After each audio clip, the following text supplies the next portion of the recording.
SGST के deputy commissioner Munnilal गवन के आरोपी गिरफ्तार। SGST के डिप्टी कमिश्नर मुन्नीलाल पर बिजनौर में तैनाती के दौरान गवन का आरोप। EOW टीम ने SGST के डिप्टी कमिश्नर मुन्नीलाल को किया अरेस्ट। लौह अयस्क को फर्जी रसीदों से पास कराने का लगा आरोप।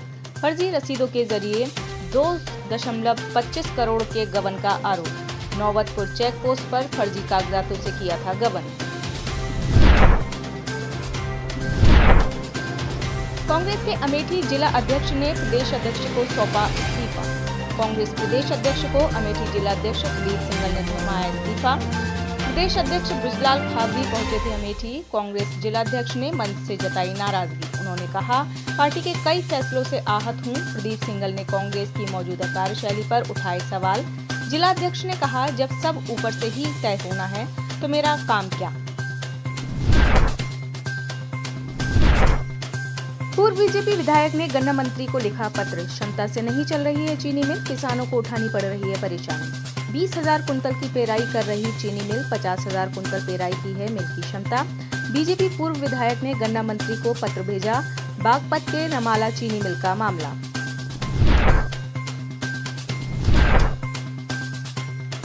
दिल्ली एमसीडी चुनाव के लिए बीजेपी आज से कल शुरू कर रही है चुनाव प्रचार। दिल्ली एमसीडी चुनाव के लिए बीजेपी आज से शुरू कर रही है विशेष चुनाव प्रचार। बीजेपी आज से करेगी जनसभा, नुक्कड़ जनसभा और पदयात्रा। केंद्रीय मंत्री धर्मेंद्र प्रधान, अनुराग ठाकुर करेंगे प्रचार। कैलाश विजयवर्गीय समेत कई दिग्गज नेताओं का नाम। यूपी से 2 सांसद और 1 विधायक करेंगे चुनाव प्रचार। राज्यसभा सांसद अनिल जैन, महेश शर्मा का नाम शामिल। उत्तराखंड के पूर्व प्रदेश अध्यक्ष मदन कौशिक भी करेंगे प्रचार।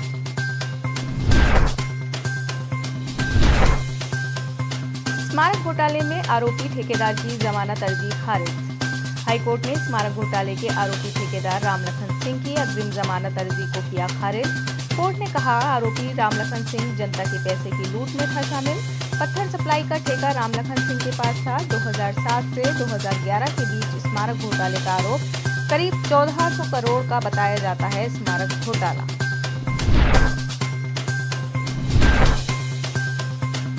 गाजियाबाद में उज्बेकिस्तानी मरीज के अटेंडेंट से ठगी। उज्बेकिस्तानी मरीज के अटेंडेंट से $1100 की ठगी। पुलिस की वर्दी पहने नीली गाड़ी में आए बदमाशों ने की लूट। 4 बदमाशों ने अस्पताल के गेट पर दिया घटना को अंजाम। झांसे में लेकर चेकिंग के नाम पर डॉलर लेकर बदमाश फरार। कौशाम्बी क्षेत्र के वैशाली मैक्स अस्पताल के बाहर की घटना।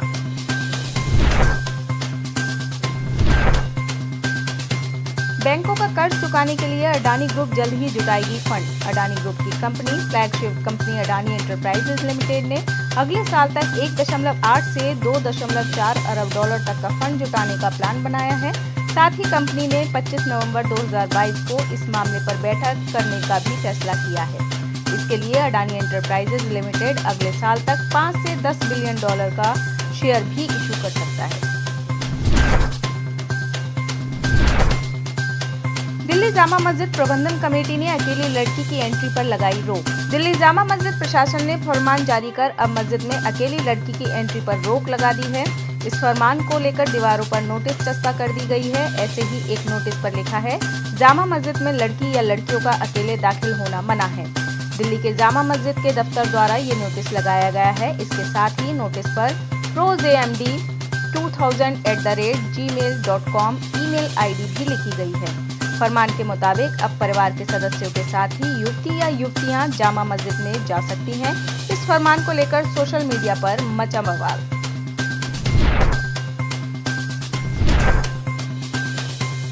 बरेली जंक्शन पर ट्रेन से गिरकर घायल हुए सैनिक की हुई मौत। ट्रेन से गिरकर घायल सैनिक की इलाज के दौरान हुई मौत। फौजी सोनू 3 सर्जरी के बाद भी जिंदगी की जंग हार गया। घटना का सीसीटीवी फुटेज भी आया था सामने। टीटीई पर धक्का देने का लगा था आरोप। जीआरपी थाने में टीटीई पर दर्ज हुआ था केस। आज तक नहीं हो सकी टीटीई की गिरफ्तारी। बरेली जंक्शन के प्लेटफॉर्म नंबर 2 पर हुआ था हादसा।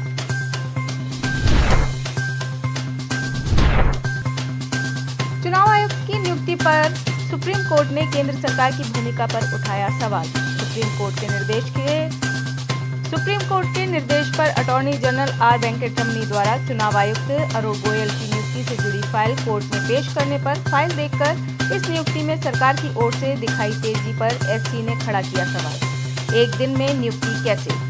संविधान पीठ की अध्यक्षता कर रहे जस्टिस के एम जोसेफ ने कहा कि 18 नवंबर को हम इस मामले पर सुनवाई कर रहे थे।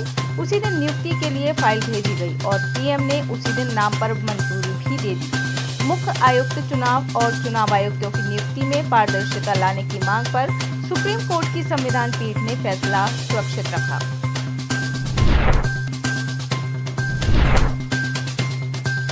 कन्नौज में 17 साल बाद होगा कन्नौज महोत्सव। कन्नौज महोत्सव की तैयारियों में जुटा जिला प्रशासन। डीएम कन्नौज शुभ्रांशु शुक्ला की अगुवाई में तैयारियां पूरी। मंत्री असीम अरुण ने महोत्सव का जारी किया लोगो। बोर्डिंग मैदान में 27 नवंबर से 4 दिसंबर तक महोत्सव का आयोजन। कार्यक्रम में कई बड़े कलाकार देंगे अपनी प्रस्तुति।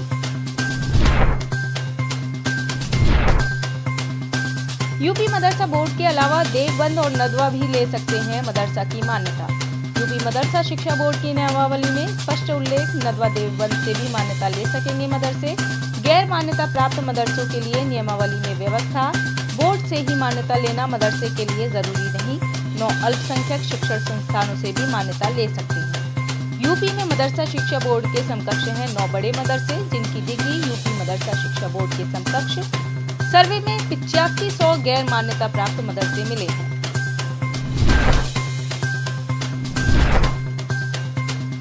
रोटेशन के कारण पार्षद न बन पाए पुरुष प्रत्याशी, पार्षद बनने को बेताब। पिछले चुनाव में महिला आरक्षण के कारण नहीं बन पाए थे पार्षद। कई नेताओं को अपनी पत्नियों को मैदान में उतारना पड़ा था। रोटेशन पॉलिसी के तहत कई सीटें अनारक्षित हो सकती हैं। 5 साल तक पार्षद पति रहे तमाम नेता फिर तैयारी में जुटे। पिछली बार 110 में से 38 वार्ड में महिला पार्षद बनी थी। इनमें से 22 महिला पार्षद भारतीय जनता पार्टी की थी, 8 महिला पार्षद समाजवादी पार्टी की थी। कांग्रेस की 3 महिला पार्षद ने जीत दर्ज की थी। 4 वार्डों में निर्दलीय महिला प्रत्याशियों ने जीत दर्ज की थी। असम की पूर्णिमा देवी वर्मन को मिला चैंपियंस ऑफ द अर्थ पुरस्कार। असम की एक संरक्षणवादी महिला पूर्णिमा देवी वर्मन को चैंपियंस ऑफ द अर्थ संयुक्त राष्ट्र का सर्वोच्च पर्यावरण सम्मान मिला। पूर्णिमा देवी वर्मन हरगिला सेना की संस्थापक और एविफोना रिसर्च एंड कंजर्वेशन डिवीजन आरण्यक की वरिष्ठ परियोजना प्रबंधक हैं। 140 साल बाद फिर देखा दुर्लभ नारंगी कबूतर। 140 साल बाद पापुआ न्यू गिनी के फर्गुसन आइलैंड पर फिर से दुर्लभ नारंगी कबूतर देखा गया है। 1882 में आखिरी बार दुर्लभ कबूतर को देखा गया था। उसके बाद ये पक्षी कभी नहीं दिखाई दिया। इसे ब्लैक नेप्ड पीसेंट पिजन भी कहते हैं। ये कबूतर पापुआ न्यू गिनी के फर्गुसन आइलैंड के अलावा दुनिया में किसी और जगह नहीं दिखाई देता है।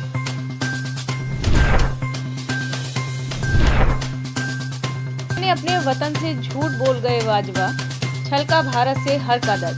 पाकिस्तान के army chief general Qamar Javed Bajwa ने पाकिस्तानी राजनीति में सेना के दखल को कबूल का अपनी ही सेना की फजीयत करवा दी है। अपने अंतिम भाषण में जनरल बाजवा ने जाते जाते पाकिस्तानी सेना की पोल तो खोली ही, इसके साथ ही 1971 की जंग को लेकर उन्होंने बड़ा झूठ भी बोला।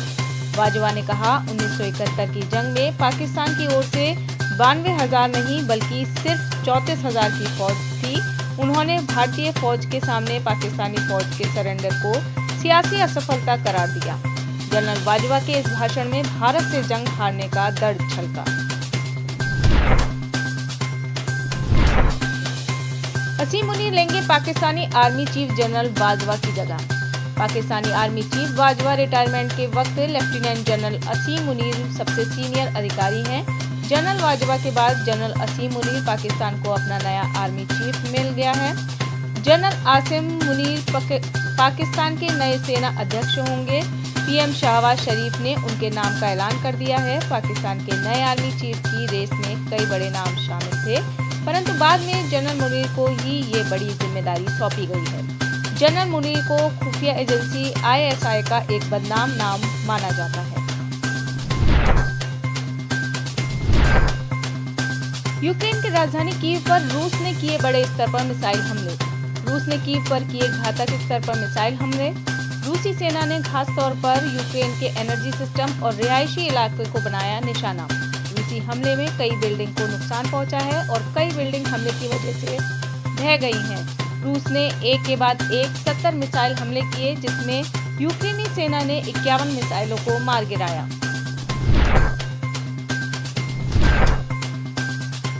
मलेशिया के नए पीएम बने अनवर इब्राहिम। पिछले हफ्ते मलेशिया में हुए चुनाव में किसी पार्टी को बहुमत न मिलने के कारण नए प्रधानमंत्री बने देश के डिप्टी पीएम रह चुके अनवर इब्राहिम शाम 5 बजे पीएम पद की शपथ लेंगे।